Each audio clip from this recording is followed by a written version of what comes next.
My name's Steve Jaguar, and welcome to BeerNative.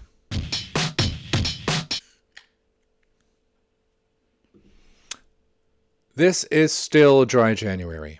Yeah. I'm not necessarily doing dry January, but I feel for all those who are doing it. Well done. Join me if you are feeling weak on Hump Wednesday, where I will be doing a live beer review of a not alcohol-free beer. So if you want to crack with me, why not? In multiple ways. In this one, though, this will be an alcohol-free beer, and it is by a brewery called Brooklyn. Let's take a quick look at them right away. Let's see if I get it up here. There we go. BrooklynBrewery.com is the URL I'm looking at here. And this is an interesting one that I can't get here, actually. This is their default webpage, talking about a non-alcoholic IPA. I touched briefly last episode on the fact that it's the hop flavors that get really killed by the alcohol removal process, which is why good IPAs are just so rare.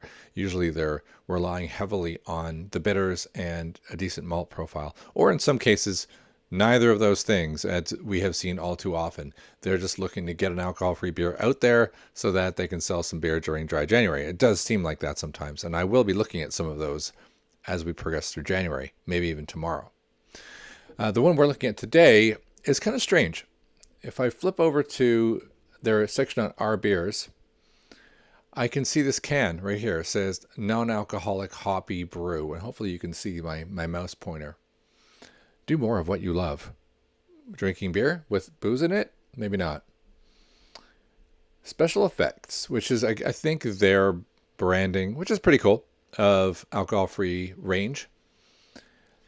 Special Effects Hoppy Amber. Now, they're calling it Hoppy Amber with all the satisfaction with none of the buzz. I really think people need to work on the marketing around alcohol-free beers, because is that what I want? I don't necessarily know. I mean, there is something to do. They should really be playing up the pluses of how good their beer is, not defending it. And I think that seems to be what a lot of people do. But nevertheless, we have a non-alcoholic beer. It's called Brew, but if you look at Hoppy Lager is the one in the photo. This is the one we're going to be trying, Hoppy Lager, alcohol-free. So they're calling it Hoppy Amber. I'm getting the impression it goes by many names, like the Devil, because I've seen different labels saying different things. But nevertheless, they're claiming peeled grapefruit, zesty aromas with a clean bitter edge. That all sounds great, doesn't it? What's interesting is it's a little bit on the amber side there. So we'll see if the one that I have is also on the amber side. That will be interesting for us to see. Anything else we can learn? Our beers visit us. Our story, we don't know that. So let's take a look. Oh, I could green screen now and put all sorts of weird stuff on there, but I'm not going to. Just a hovering Brooklyn. So obviously I didn't rehearse this because this is just a weird... welcome to Brooklyn. There we go. Started with a dream of returning to Brooklyn. Powerhouse American beer. Today, Trio travels. Yeah, it does. 30 countries. So they're pretty big. That's a hell of a distribution. We're not going to dive in, but I would recommend go to the brooklynbrewery.com if you want to learn a little bit more about them. I was hoping like some of the craft breweries, there would be some names of actual people that would be there, and we would learn about those people and not just see some wacky guys who are mustaches are coming back, and learn a little bit more about what they stand for. Yeah, okay, so I'm not really learning a lot there. But nevertheless, they make some pretty good beer. You know, you could argue whether they're even craft anymore because they're just that big. All right, let's bring it back. All right. So if you are new to the channel, why not subscribe? Give it a thumbs up. Check it out on Instagram and Twitter. And I'm gonna get the website sorted. I had some more ideas. You see it in the intro where it comes up and it says BeerNative.tv. I do own that, but one of the mechanisms I had for updating it just didn't work very well. You know, I was trying to collect stats off the different beers I liked, and it was very labor intensive. So I started trying to automate it, and it's getting better. It is coming soon. But let's crack a beer, shall we? Let's get it out of the fridge. And anything, oh my gosh. Like, so there's the beer. I could focus it on this, and I will just for the purposes of humor. It's a little out of focus still, isn't it? There we go.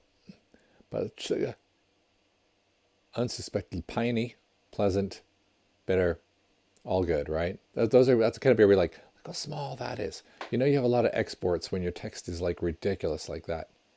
But I have been asked about calorie count in the past, 29 calories per 100 ml. So we have cracked that as a problem. Oop. I need to get my autofocus on this camera is okay if you're taking photographs. It's not so great for video.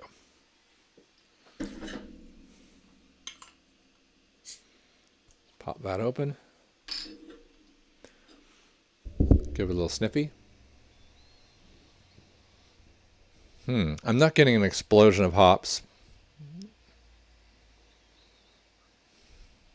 Like, for example, the Northern Monk one, which was oddly lemony and kind of watery, even though its nose was pretty amazing. I am getting more malt, though, and more... It is a lager, so we'll let it go.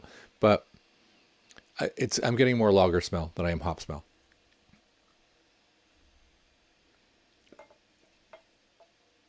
Now, is it amber? Oh, so you can see it. It is kind of, isn't it? So that's an interesting choice of malt selection for, like, it's like a crystal malt kind of deal for a lager, an amber lager.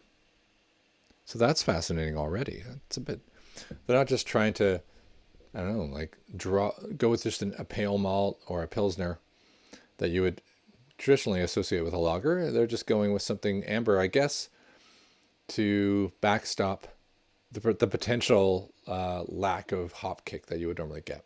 And they're claiming pine and grapefruit. So I'm still not getting it on the nose, so let's try it.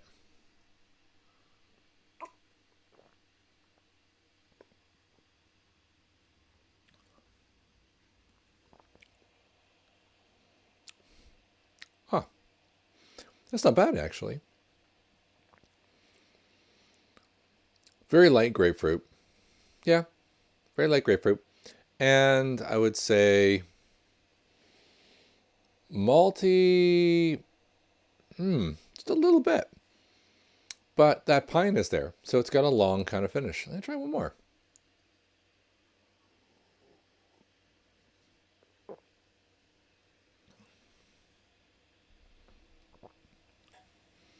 That's okay. It almost escapes that cereal.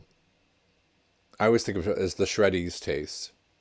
If you know that breakfast cereal, I think a lot of people do, most people do.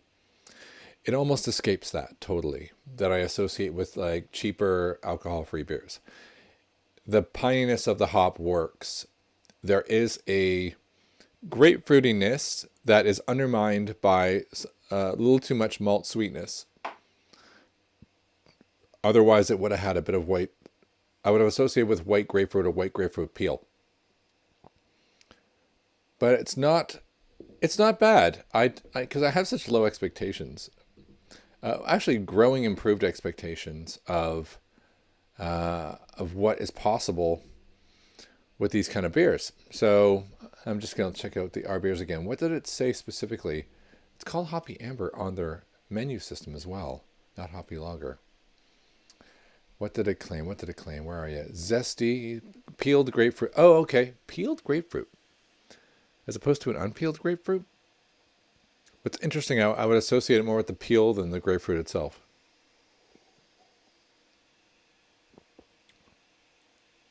Yeah. So when you first sip it, you get the grapefruit, the pine, and a kind of nice, sweet amber malt. And as it just washes across your palate, across your tongue, you would not say it was alcohol-free.